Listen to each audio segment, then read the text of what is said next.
Los escenarios de análisis de este libro, Hacer sociología sin darse cuenta, se multiplican y van desde la calle, la ciudad, los viajes, las redes sociales y la vida en la era digital. La interacción que se analiza tiene lugar en los parques de diversiones, o bien en la librería Gandhi, en un cine, en un centro comercial, una barbería y hasta en una mesita de noche, donde Hugo hace crecer las columnas de libros en espera de ser leídos. En esta obra no se está hablando en realidad del espacio, sino que se está elaborando sobre la conversión de esos espacios en lugares, en la medida en que su autor observa y mira con sus lentes sociológicos las orientaciones de la acción, los gestos, las disposiciones del cuerpo, las representaciones del otro, los ajustes de expectativas y creo, las constantes redefiniciones, diríamos los sociólogos, del self, que se producen en la red infinita de interacciones producidas en la vida cotidiana.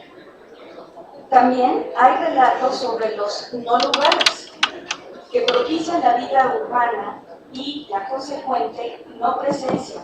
producto de estar en el tráfico constante y de transitar fugazmente en el metro, en una pecera, en el auto o bien en esta ciudad. En estos desplazamientos se crean experiencias, se habita y se recuerda por momentos y se entrecruzan los lugares de memoria y se van generando sentidos y referencias. Así, en cada relato de Hugo se nos describen múltiples modalidades bajo las cuales un individuo tiene o no la sensación de estar en su lugar, a partir del capital cultural, simbólico y social del que disponga. Y yo diría, a partir de las socializaciones previas y de la historia vital de cada quien. En los apartados del libro, titulados Caminando en la ciudad y desde la vida diaria, morí de risa cuando Hugo nos cuenta sobre su conversión de académico muy formal del Instituto de Investigaciones Sociales de la UNAM, especialista muy destacado, por cierto, en sociología de la religión, de la cultura, entre otras muchas, para convertirse en un personaje circunstanciado en el club de industriales o bien en un invitado muy distinguido para ir a un concierto de gala en Bellas Artes. Lo veo en su faceta de consumidora de vino, de padre de familia y de ciudadano que ha desplegado todas sus habilidades adaptativas y de sobreviviente en la Ciudad de México. Me convenzo de que, amando profundamente a Bolivia, su patria y madre, esta ciudad ha customizado, adoptado y tropicalizado a Hugo, hasta el punto de encontrar algunas similitudes entre países hermanos. México y Bolivia, en donde las frases al rato regreso o en un ratito pueden corresponder a varias escalas temporales que van desde unos minutos, unas horas, una eternidad o nunca jamás. Ya me ilustrará mi querido colega y me explicará si mañana te pago o luego nos vemos o nos hablamos. Significan en Bolivia lo mismo que en México, una eternidad de alguien que hace acopio de todo para no comprometerse a nada. Todo el tiempo se desplaza su autor en un ejercicio complicado, estupendamente logrado, que va del protagonista al observador de segundo orden de sí mismo y de los otros. Hay entonces un desdoblamiento narrativo que proviene de su extranjería, pero no en el sentido de ser boliviano de origen o boliviano chilango, sino que proviene de quien protagoniza el mundo de vida y a la vez la pifonea desde el ojo de la sociología. Nos recuerda que en el oficio y en el ADN del sociólogo está el ser aguafiestas eterno, el desconfiado, el irreverente, al que todo le parece interesante desde la sala de espera de un consultorio o en la fila de Six Flags o bien a la entrada del cine.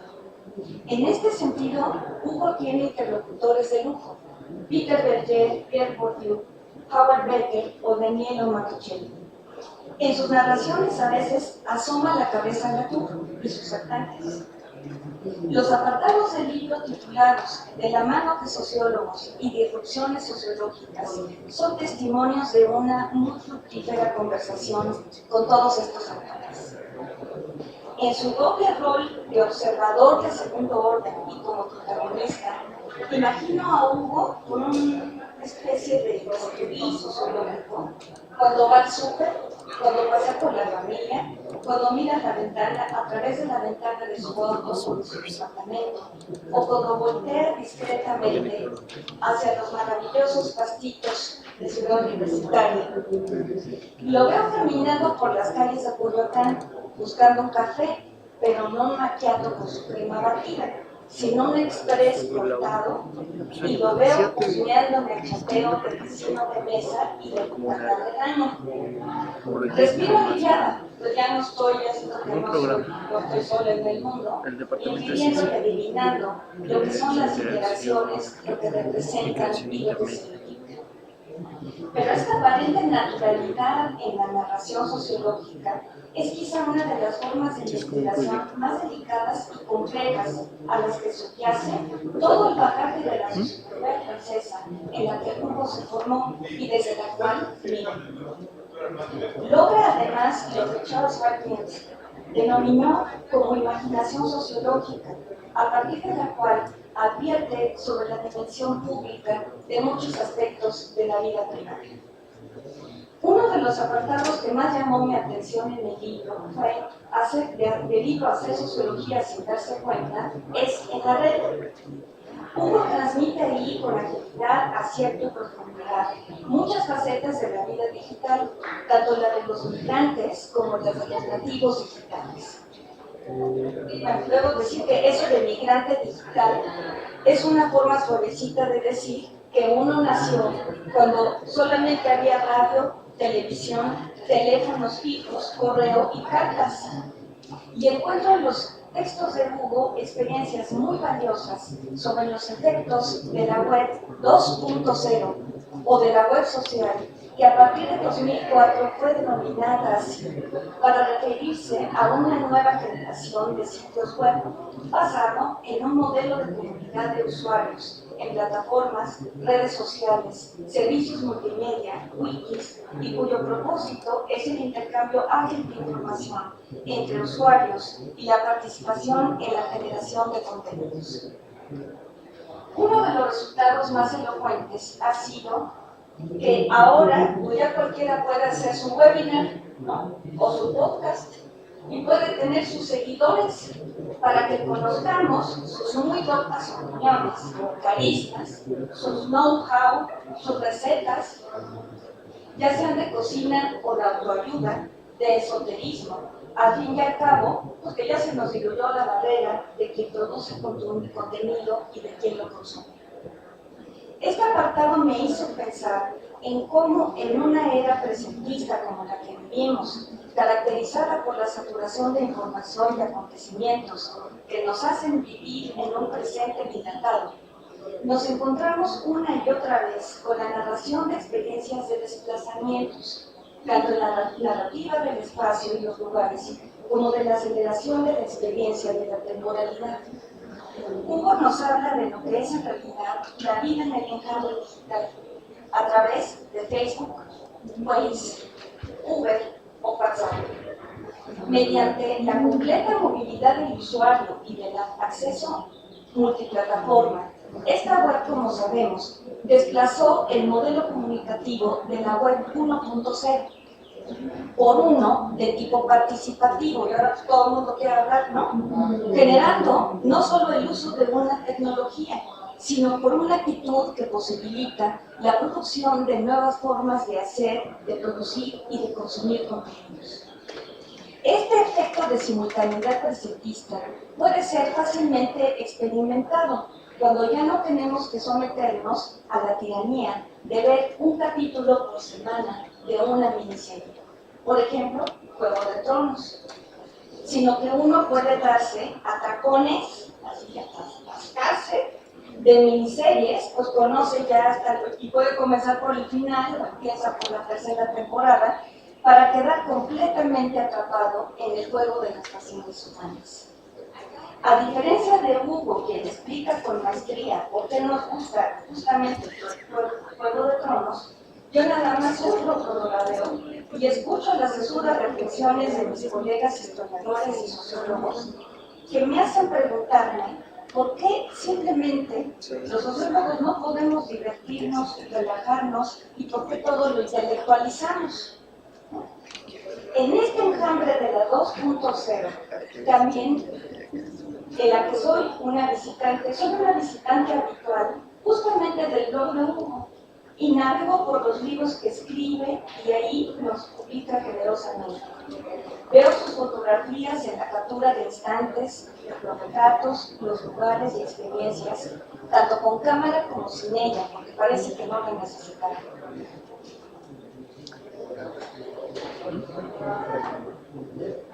Gracias a él y desde hoy,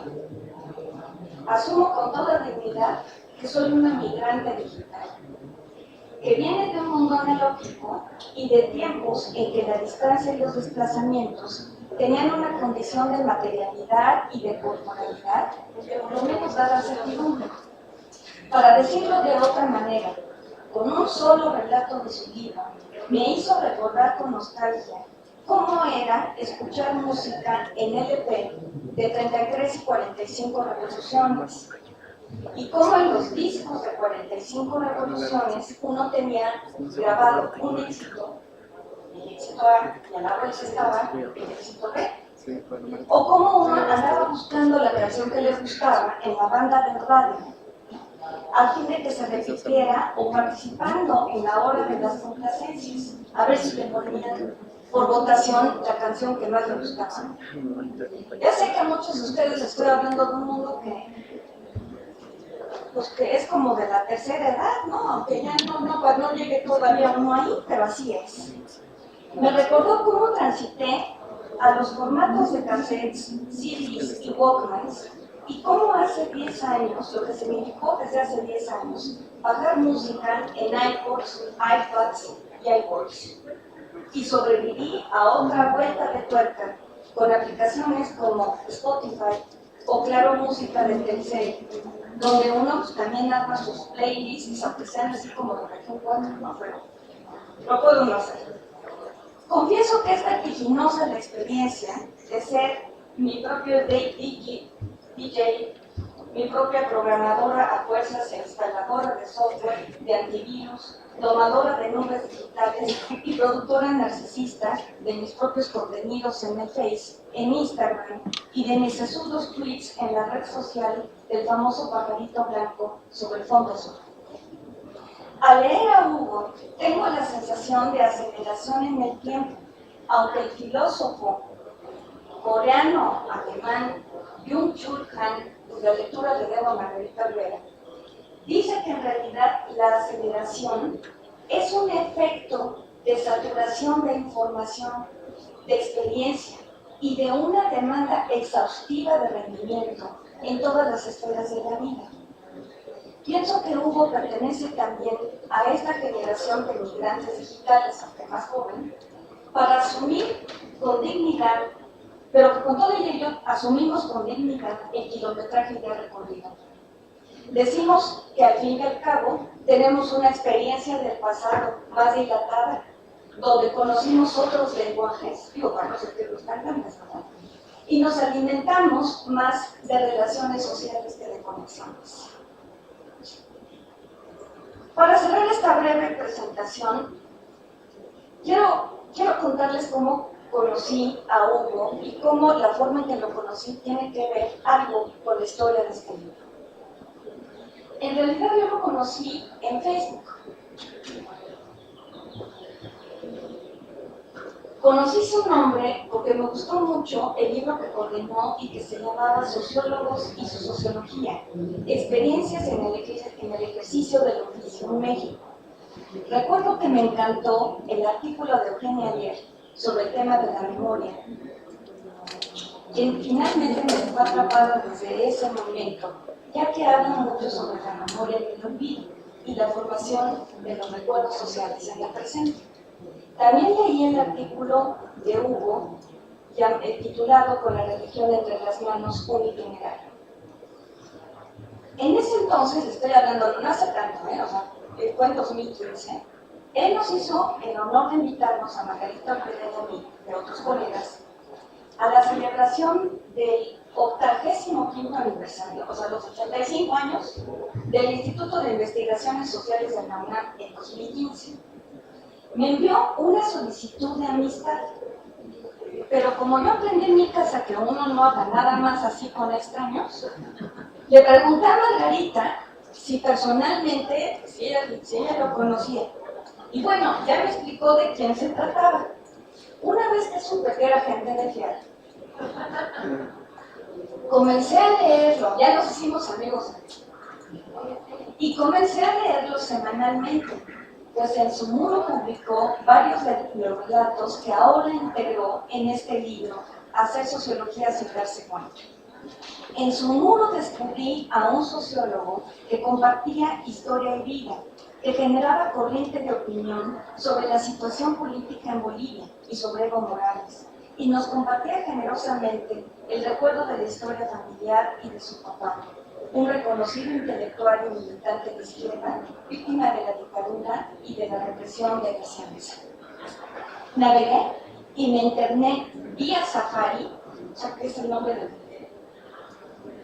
del navegador, del explorador, lo llamarle Safari, es como si uno se fuera, y en realidad entré a una selva y descubrí, no porque sobre nada, sino por la riqueza de la producción bibliográfica, tanto mexicana como boliviana, donde destacan entre sus libros más queridos Sueño ligero, Memoria de la vida cotidiana y un sociólogo barroco memorable. Y uno más, Viajar, Mirar y Nadar, entre muchos otros. Los leí en una etapa de la vida en los que uno ya no lee, sino por placer, por avidez, por aprender, por reto, por curiosidad y por otros muchos motivos. Con este nuevo libro descubrí cómo se lee en clave sociológica y cómo Hugo nos regala pequeños ensayos también de obras y de textos de Roger Bartra, de Juan Villoro, de Fernando del Paso, de Enrique Massa y de Luis Espinal, entre muchos otros. Así como el efecto de la mirada colocada en películas, fotografías y fotógrafos. Pensé entonces en los 3 registros diferentes en los que ya he leído Hacer sociología sin darse cuenta. Primero, conocí varios retratos de Hugo, como lo acabo de señalar, vía Facebook, cuando nos comparte su columna llamada Cuaderno de Notas en la publicación El Deber, o bien sus artículos en Rascacielos, de página 7, que supongo son publicaciones online. Luego comencé a leer estos relatos y muchos otros ya integrados en un libro vía PDF con un hilo conductor impecable, organizado en 7 apartados con una introducción y conclusiones. Y hoy, con mucho gusto, recibo ya el códex impreso de manos del autor. Confirmé 2 cosas que hemos aprendido al escribir historia y sociología de las ciencias sociales en México. Una es lo que Robert Darnton y Roger Chartier nos han dicho sobre la historia del libro y de la lectura. En un sentido, los autores producen discursos escritos que cobran realidad material a través del libro, de una revista o de cualquier otra representación gráfica. Es decir, los autores producen textos que luego se convierten en libros como resultado de lo que Darnton llama el círculo comunicativo. Con este concepto nos explica cómo los libros se abren camino en una sociedad determinada y que son procesos que van del editor a los correctores, el impresor, el distribuidor, hasta llegar a las manos del lector.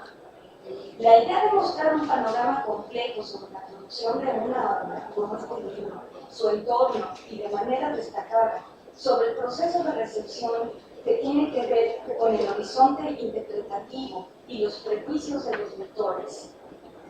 es lo que abre el horizonte de comprensión y que completa los muchos sentidos y las posibles lecturas de esta obra. La segunda y última cuestión a la que me quiero referir es que comprobé que el dispositivo material con el que se comunica el texto y que luego se convierte en libro sí importa en la construcción de sentido que los lectores realizamos. Transitamos de la fragmentación del contenido que se comunica en las plataformas. ¿Y qué es fragmentación? Porque quizá en algún momento van a formar parte de algo más, pero todavía no. Lo cual no implica que en sí misma cada relato publicado en Facebook no sea una unidad de sentido autónoma. Luego pasé, la segunda lectura que hice de hacer sociología sin darse cuenta, pasé a la presencia efímera e incierta del libro en PDF. Y ya es medio incierta, porque depende de que tenga internet. Y luego de que el dispositivo o iPad jale y que haya cobrado mi cuota mensual de almacenamiento, pues obviamente ya saturé todos mis megabytes en mi nube digital. Finalmente, recibo el libro de manos de Hugo y siento que mi alma reposa, pues no hay nada que iguale el aroma de mi libro nuevo. Tocarlo, y lo que más me gusta, escribir en las páginas, apropiármelo y por fin dialogar con él. Te felicito y agradezco desde el corazón tu gran generosidad al enseñarnos cómo hacer sociología sin darse cuenta. Te felicito y te agradezco además por compartirme tu historia, que me hizo profundizar y comprender lo que son las migraciones y otros significados y facetas de los exilios, y lo que significan no solo en las experiencias de vida y las biografías, sino también para quienes andamos recolocando recuerdos y salvando del olvido a algunos intelectuales y personajes públicos y otros anónimos en la historia del tiempo presente. Bienvenido a tu casa.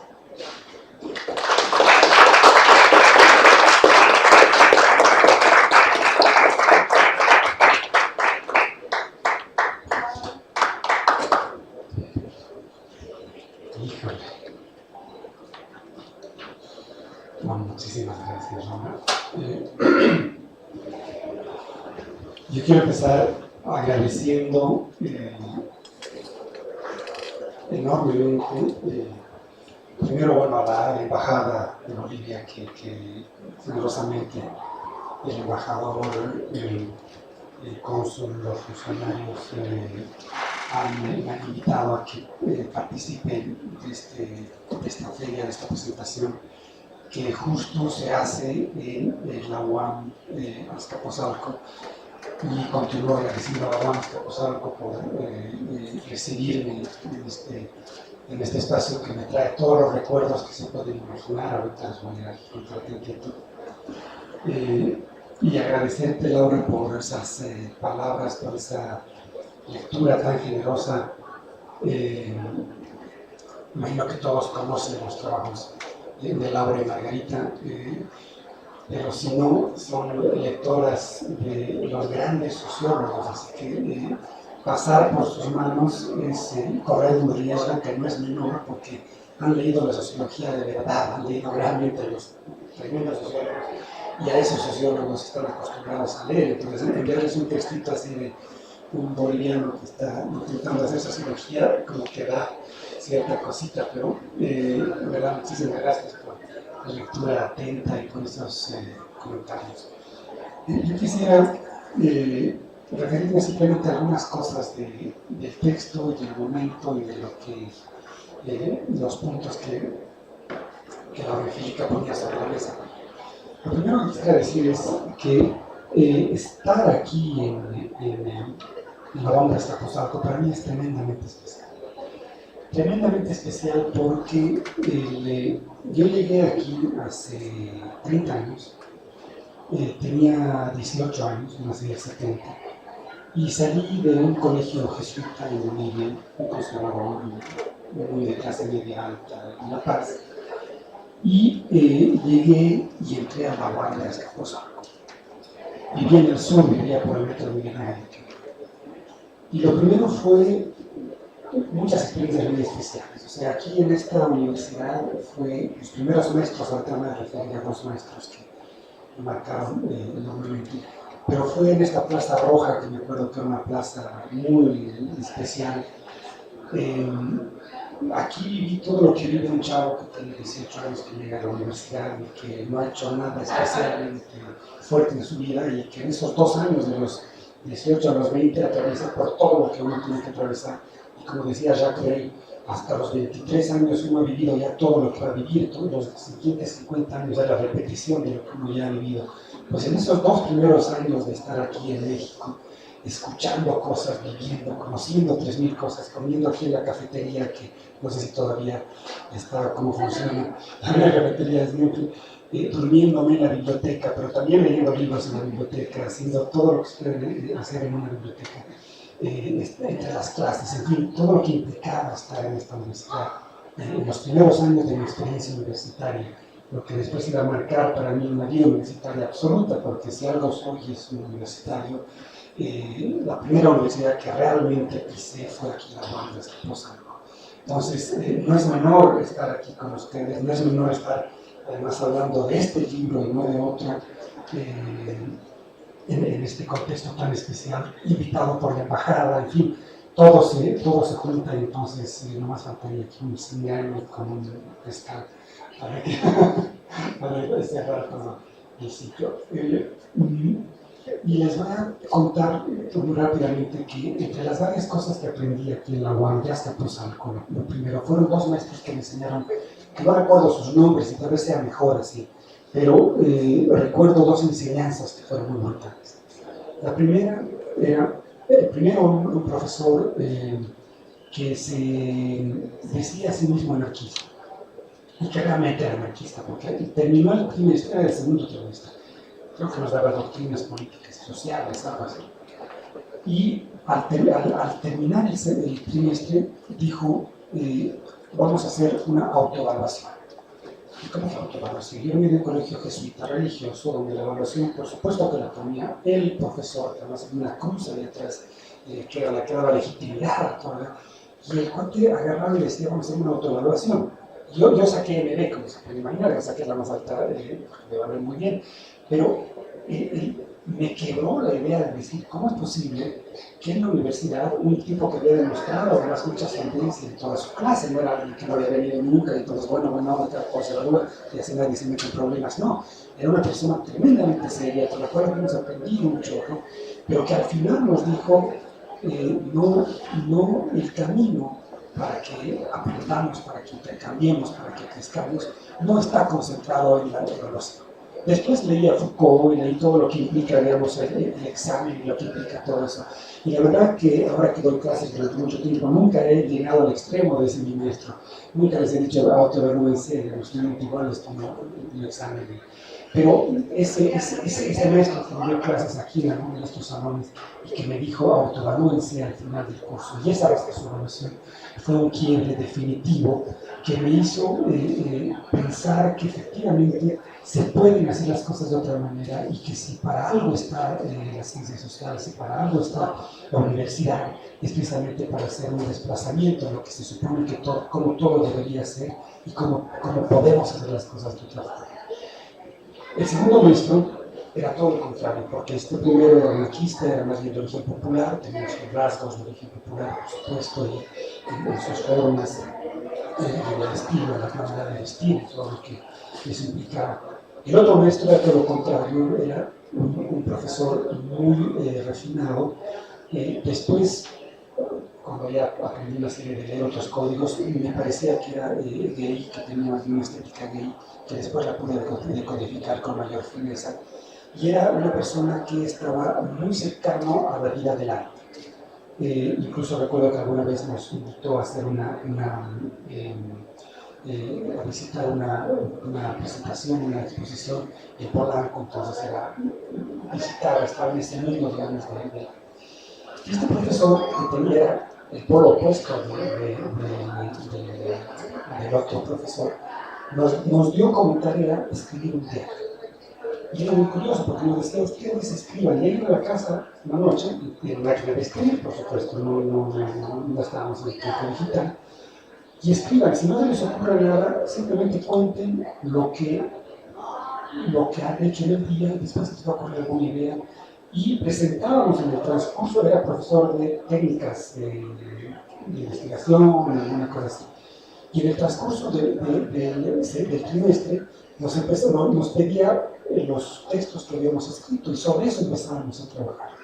Esa es una práctica que además la he tenido hasta nuestros días. Yo escribo diario ahora en una, ahora sí que en Word, ¿no? En un archivo, digamos, digital, y ha cambiado, digamos, el soporte. Pero recuerdo que fue muy especial porque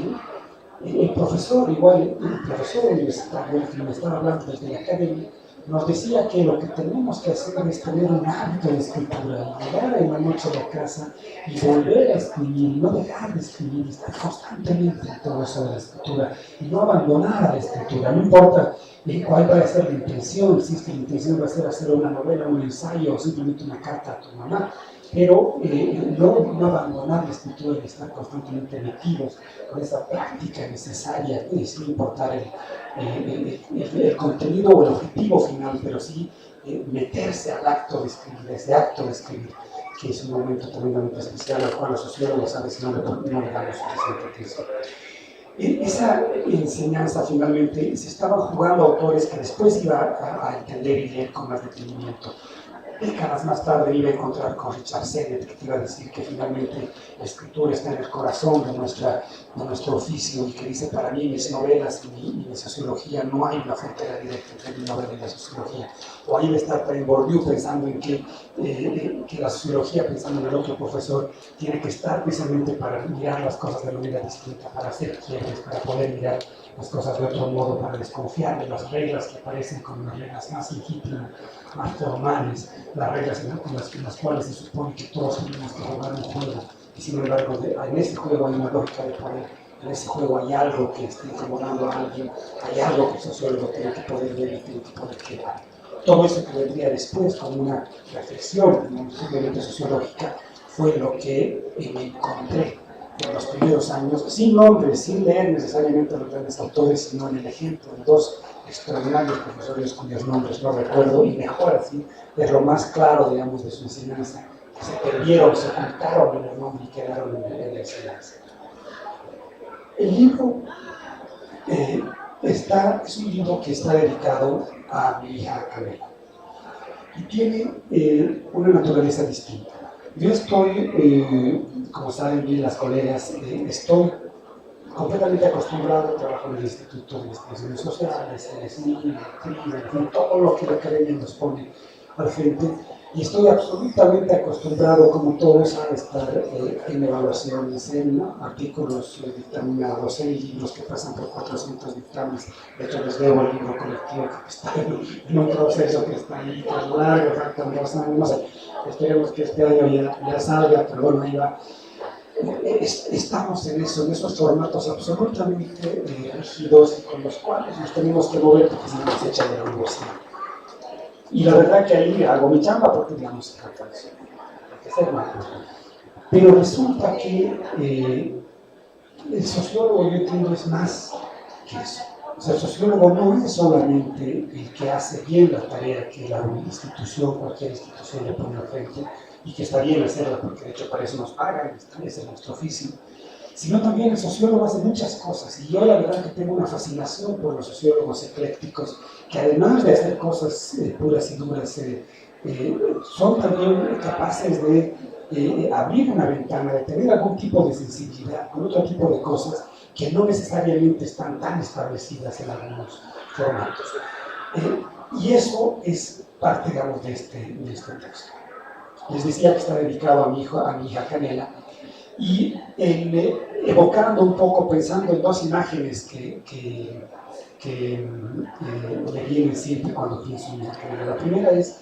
que cuando yo tenía más o menos esa edad, mi hija Canela tiene 14 años, ya tiene un poquito más, 18, 19 por ahí, leí el texto Ética para Amador, de Sabater, que es un libro de filosofía para su hijo, ¿no? Que es un libro que me gustó mucho y dije, pues qué padre, ojalá algún día escribir algo así. Y otras cosas, entre paréntesis, fue en esta universidad, recuerdo, cuando es un paréntesis, recuerdo las clases de acá, una de las aulas de acá, que cuando yo dije, si esta es la universidad, si este es el camino universitario, yo voy a ser doctor. Decidí, había empezado, tenía 18 años, estaba empezando el primer segundo semestre, y después de alguna clase, de algunas cosas, dije, si esto es hacer sociología, yo voy a hacer un doctorado y voy a dedicar a la carrera. Y esa decisión la tomé aquí cuando tenía 18 años, aquí cerca de esta plaza roja. Cierro el paréntesis. Ese es un primer elemento de pensar cómo Sabater escribe una cosa pensando en su hija. Y el segundo elemento era un artículo que leí de Juan Villoro, donde contaba cuando está en el colegio, decía, todos sus amigos empiezan a hablar de qué hace su papá.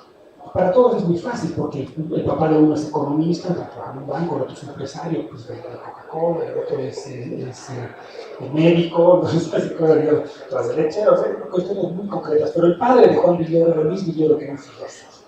Y Juan Villoro cuenta la dificultad que tenía Juan para explicarles a sus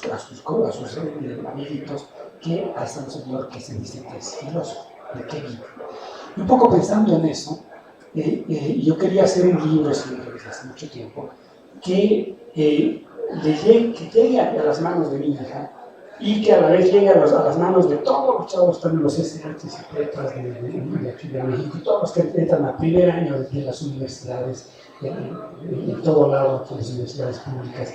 y que puedan ver qué hace también un sociólogo, porque para ver lo que hace un sociólogo hiperfamoso, están todos los autores que son maravillosos, todos pueden ser extraordinarios, de todo se puede saber.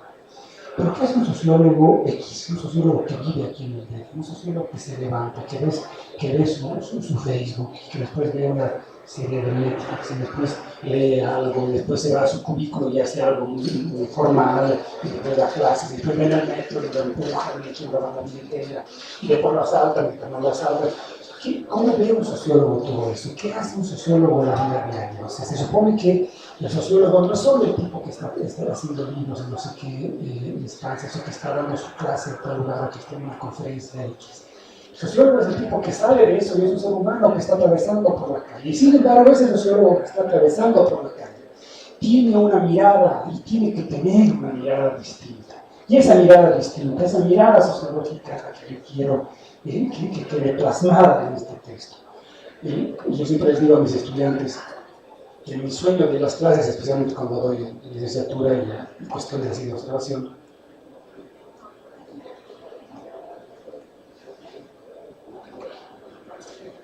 mi sueño es que después de la clase, cuando acabe el semestre,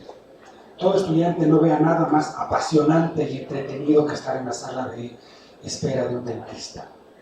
Y claro, ¿cómo la sala de espera del dentista puede ser algo apasionante y entretenido? Se supone que es lo más cercano a la tortura, una sala, digamos, seca, a pasar, donde sabes qué cosas le va a pasar ahí en la boca, minutos después. Pero resulta que en la sala del dentista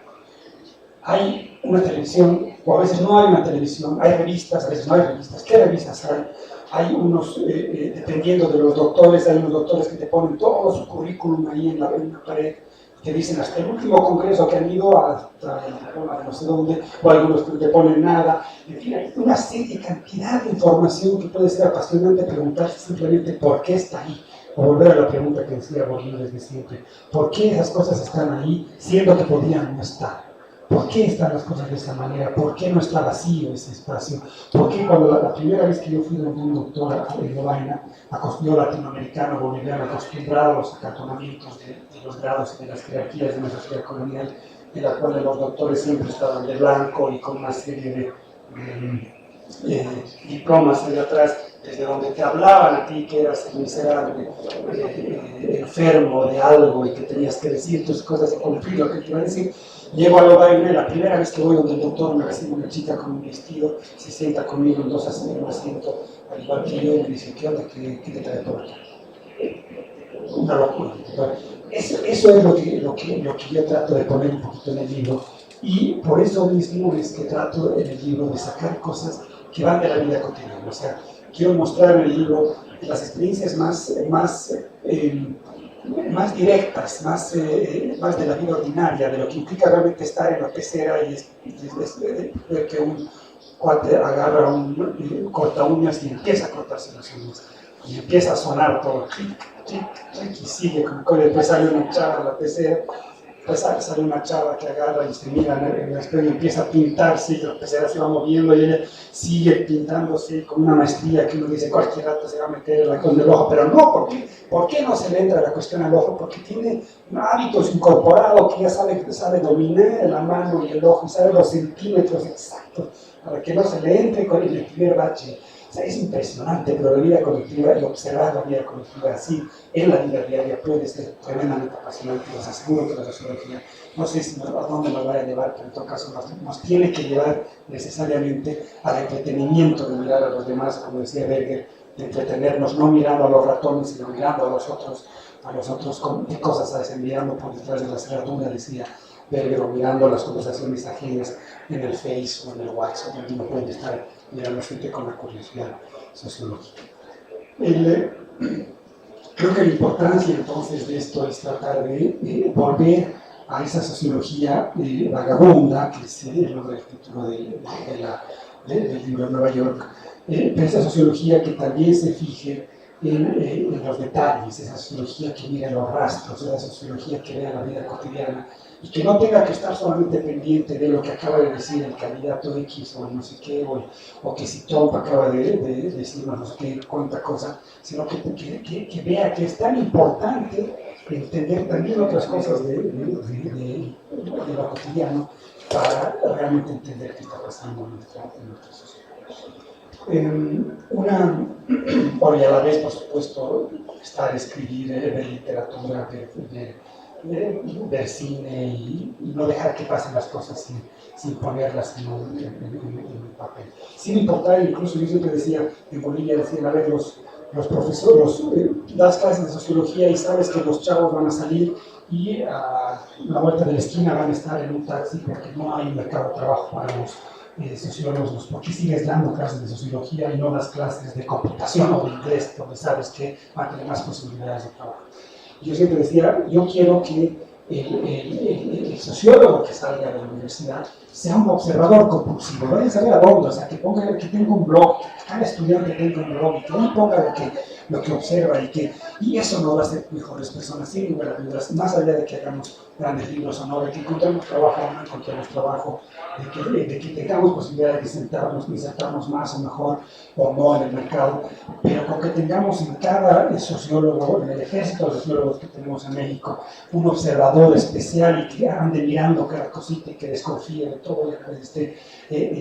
clavado en tratar de entender algunas cosas y que escriba eso, que lo comunique. Yo creo que vamos a tener un México mejor. Una cosa más con respecto a este libro. El libro es un libro que, como les decía, no sale en México por múltiples razones, porque es muy difícil en México publicar. No pueden publicar las partes académicas en nuestras instituciones, aunque tengan que tener mucha paciencia y esperar años a que lleguen algún día a ser publicadas, pero estamos en un momento en el cual los sociólogos, si no tienes el meganombre de Reyes Ferkin, no tienes donde publicar, realmente es muy difícil publicar cosas que no estén en los formatos que se están esperando o que no sean novelas o que no tengas que poner en los entonces, bueno, en Bolivia, por suerte, las cosas se están moviendo de otro modo y bueno, pues este texto sale allá, pero es un gusto enorme para mí que lo saco allá, que además la primera presentación que hemos hecho de este libro ha sido al frente de mi casa de infancia. No sé si aquí hablo de San Miguel, de mi casa donde pasé toda la vida en la infancia, pero allá al frente hicimos la primera presentación de este libro, donde ahora lo hacemos aquí, entonces qué cosa más padre. Y después viene el libro hasta acá, lo traigo aquí, traigo algunos ejemplares en la maleta, después me invento un mecanismo de autopiratearme para poder tener textos aquí, porque si no es demasiado complicado traerlos desde Bolivia, en fin, los precios son una locura. Y los puedo aquí compartir un poco con amigos, con colegas, con estudiantes, y por otro lado los subo a internet, por supuesto, para que lo pueda ver, revisar quien le dé la gana, porque ahí es donde no le circulan mucho las cosas, ¿no? En todo caso, este es un texto Yo creo que su misión es esa, la misión es que si alguien agarra el texto y mientras está en el metro encuentra algo entretenido, mientras está en la pecera, mientras está entre que ve una novela o no, entre que ve una película o lo que sea, agarra el libro y se roba un pedacito y eso le hace pensar que las cosas se pueden ver de una manera sociológica. Yo creo que con eso ya completa su objetivo. Les agradezco en verdad muchísimo, les digo en verdad, es muy emocionante estar aquí en la UAM, estar con ustedes, estar aquí cobijado en la UAM, cobijado en la embajada y bueno, compartiendo con ustedes, con estudiantes, con colegas. En verdad es un gusto. Muchas gracias.